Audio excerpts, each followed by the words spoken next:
د ښځو حقوق خلک پورته وښکته کوي چې د ښځو حقوق پر ځای نشي. په افغانستان کې افغان شموله حکومت جوړ نشي، دا نظام موږ په رسمیت نه پیژنو. آیا د بشر حقوق دغه وله که سابقه ادارې چې ورکوله؟ آیا د ښځو حقوق دغه و چې دا سابقه ادارې ورکوله؟ آیا افغان شموله حکومت هم دغه و چې دا سابقه اداره دلته موجوده وه؟ خو الحمدلله د ښځو حقوقو امارت ورکړله، د ښځو عفت یې خوندي کړي، عزت یې خوندي کړي، ابرو یې ورخوندي کړله. هېڅوک دونه نر په ټول افغانستان کې نشته چې یو ښځې په بد نظر وګوري. تعلیم مادي د ښځو اوس هم په افغانستان کې تر ډېره حده پورې روان دی، شروع دی.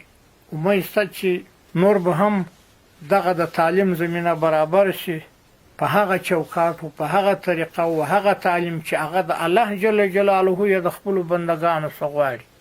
پر مسلمان خو که ښځې وي که نر وي تعلیم پر فرض دی، خو دا فرق یې شته چې هغه تعلیم چې الله جل جلاله یې د دې بنده څخه غواړي چې هغه شرعي علوم دي دا پر فرض دي، او نور علوم چې وي هغه خو کوم وخت ورته پیدا شي او موقع برابر وي، مشکل نه وي، هر څوک کولی شي چې تر خپل وس او طاقت پورې علم وکړي چې نور مشکلات نه وي ورسره.